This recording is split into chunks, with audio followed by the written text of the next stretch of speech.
present is Amber, and here in person to introduce her is her mentor, Anouk. Hello, my name is Anouk, and I'm here to introduce you to Amber Garcia. She has a deep love of music and also languages. She's played the viola since she was in second grade. She's in the musical theater and 2 different choirs. She spent her childhood going back and forth between here and the Dominican Republic, so she speaks Spanish. She's also taking French, and she taught herself Arabic during the pandemic. She went to a middle school that was very diverse, and when she got to high school, she found a more homogeneous population. As a scientist, her first instinct was to understand it and to study it.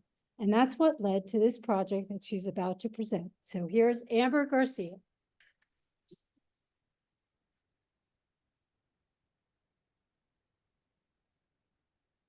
Next slide. All right, so my mentor is Anouk S. She is a radiologist, and she reads x-rays, and also is very interested in AI, and which you'll see later we involved into our project. She lives in Arizona, and for fun, she likes doing puzzles and hiking. Next slide. So the name of my project is the correlation between empathy and privilege. My hypothesis was that there would be negative correlation between socioeconomic privilege and empathy. So the more empathy, the more privilege one has, the less empathy they have, and so on and so forth. It was a research project, and we basically sent out a survey to people in Marymount School. I selected this, as Anouk was sort of getting into, I selected this based off of my own personal experiences at Marymount. And so I wanted to take a further look at how privilege can affect empathy levels in teens. So to look into this project, we used ChatGPT to sort of help shape it. We also learned some basic stat, and then also learned more about like scientific method, and also we went through the IRB process. So basically we needed approval to actually be able to send out the survey to students because of the fact that it would have like human subjects. So I was able to fully complete this project and analyze my data, and I also wrote it into a paper. For future work, I do want to have a career in psychology, which is one of the main reasons why I sort of sought out this project. Yeah, next slide.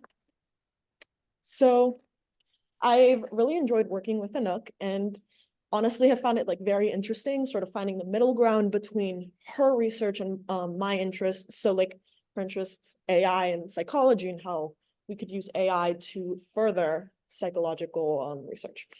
It's also been very helpful to actually have a mentor in this scientific study because of the fact that, like, especially in the beginning, as it says, like one of my challenges, I had a very difficult time sort of zoning in on one particular thing that I wanted to research because I had so many interests. So it was very helpful to have another person who could help me sort of zone in on one thing. One thing we both learned is that ChatGPT has its limits. Like there are certain things that it is useful for, but then also, like, for example, like for this, for our survey, we had to write questions, and for certain parts of it, ChatGPT wasn't really helpful, and we had to like write our own and things like that. I also used ChatGPT to summarize the different literature I read before reading it, so that it would be less sort of dense in big words and whatnot. It was also very challenging to find literature because of the fact that there is a lot of literature and there are a lot of studies sort of correlating different aspects with empathy, like race with empathy, gender with empathy, age with empathy, but there are none that correlate socioeconomic privilege to empathy. So it was very difficult to sort of find basis for my literature research. Next slide. So creating the actual questionnaire. As I mentioned, ChatGPT was used to find initial questions.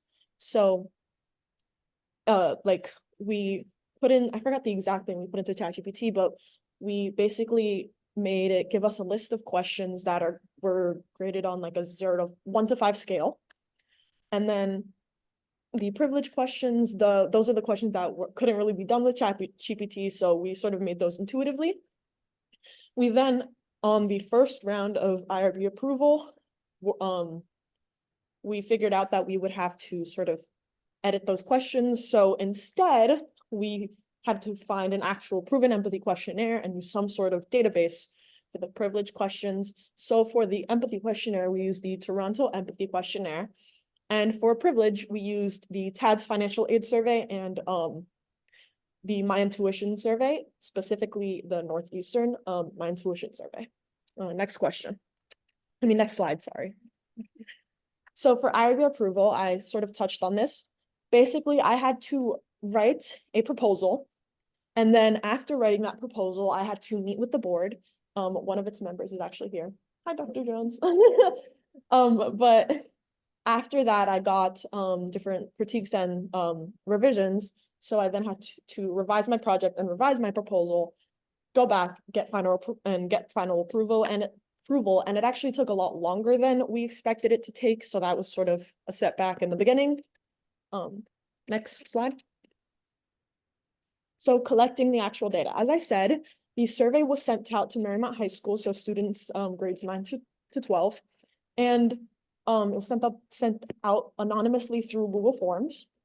And so we attempted to send it out to like all male high school. So we attempted to send it out to like Regis and also different schools, but there was time constraints and also like it would have made the process a lot longer. So data was collected through Google Sheets. There are 273 students in the high school at Marymount.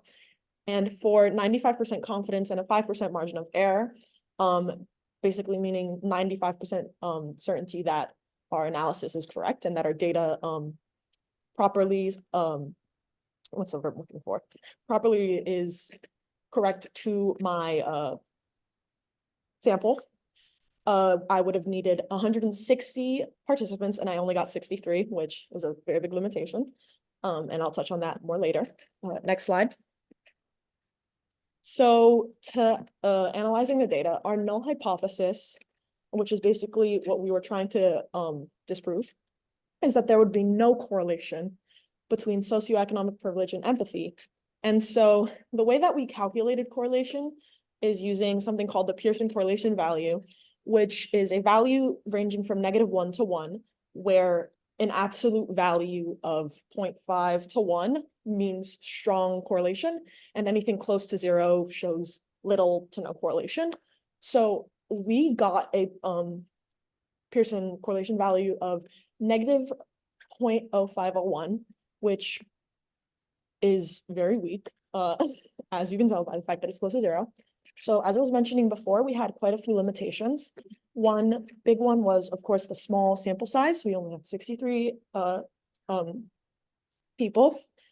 There's also just like the self-selected differences in like people who actually chose to take the survey that could show sort of an innate sense of empathy for the person sending out the survey. So that also is significant. Also, one of the biggest limitations to this project was social desirability bias, which basically is the sort of personal bias of someone to present themselves in a way that they feel would be seen more favorably to another person. Like, for example, if someone were to come up to you and ask you a question and you respond to the question with the answer that you think they would want instead of what you personally feel that answer is, which is social desirability bias is a very big thing, especially within teenage girls. And then also, Anouk also sort of touched on this, Marymount in itself is has a very high privileged population. So the privilege data is skewed significantly.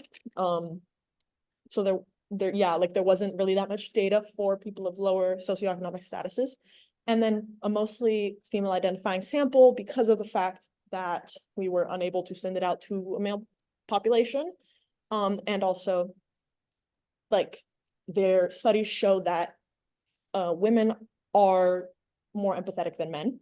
Like from the Toronto empathy questionnaire, the average empathy score, it's scored from 0 to 64. The average empathy score for men was like a 43 to a 46, whereas the average empathy score for women was about a 46 to a 48, I think it was.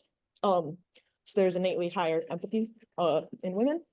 Also, convenient sampling was used, basically meaning that I had absolutely no control over who was taking the survey. So it sort of leads to the risks of not being like thoroughly representative of my population. And then also another big sort of limitation is brain maturation. So studies show that people whose brains are more developed or finished developing have more developed empathy skills. So your brain finishes developing at the age of 25, and while you're still in the developing stages, your empathy skills are also not fully developed. And the Toronto Empathy Questionnaire was actually sent out to a undergrad population, so people ages 18 to 20, about 22, whereas the high school is obviously like 13 to 18. And also in the actual data while collecting it and sort of analyzing it, there was a glitch. So half of the questions in the Toronto Empathy Questionnaire are negatively worded, meaning that they're scored negatively. So basically each question is scored from 0 to 4. And for the negatively worded questions, if someone answers a 0, that actually means 4. And if someone answers a 4, that actually means 0. And I had forgot to edit that into the data, and I had to recode that, but we got past that. Next slide. So these are my graphs.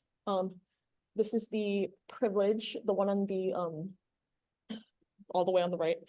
I mean, sorry, the left, whoa, is the privilege, is a histogram of the total privilege. And as you can tell, it's very skewed towards people of higher privilege. And basically the way that the privilege was actually scored is that I had a list of questions, and each question was worth 0 to 2 points, depending on how closely they actually related to actual like financial status. Like, for example, one question was, would a $1,000 like fee like cause economic stress on your family? And that was worth 2 points. Then we have all the way on the other side is the histogram of total empathy, which is also skewed, which could have to do with the fact that most of my sample was female.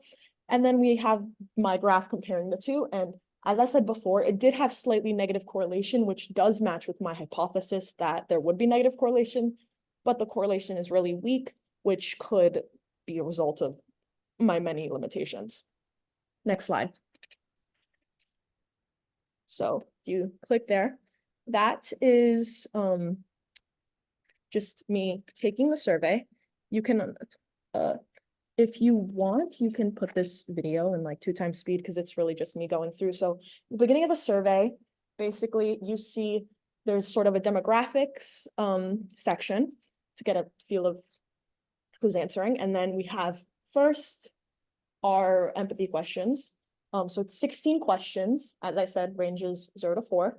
And then if you fast forward, can you fast forward a bit through the video? Sorry.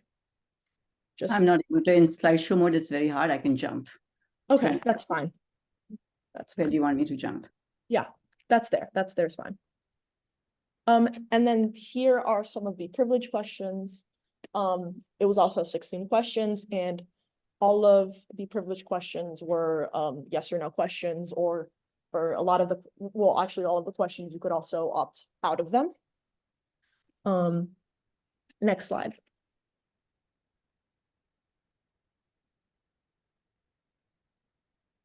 Okay, that's it.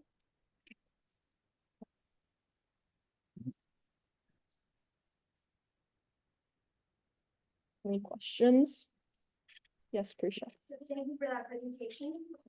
So you mentioned, I believe, that you had to revise your questions before going to the board. What, if you can share with us, what is an example of one of the questions that they made you? Okay, so she asked what one of the questions that the IRB board had me remove was. To be completely honest with you, I do not remember. I do know that, like, for example, for the privilege questions, one of their main reasons for having me revise those was that there was sort of, because of the fact that I actually wrote them without basing them on a pre-existing sort of survey of sorts. There was like innate bias in the questions, like there wasn't backing to them. Yeah. Yes.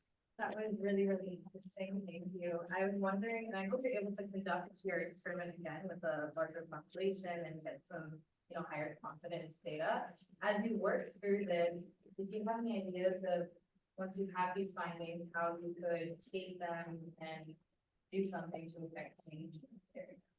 Well, so the question was, if after I got my data, if I had any sort of ideas of how I could use that to sort of show the greater population and things like that. So basically, when I first did this survey, when I first did the research project, I sort of my thought process was that even just in taking the survey and in seeing the results, sort of it would give people the chance to sort of self-reflect in a way. Because I am a firm believer in for example, as I said before, a big reason for this actual project was because of things I saw. So I come from a lower status, coming into a very high status environment was very difficult. And I personally feel that it's not my job to teach people about like things like that and about their biases and things like that. So I really wanted to sort of give something that would allow them to teach themselves and them to sort of reflect.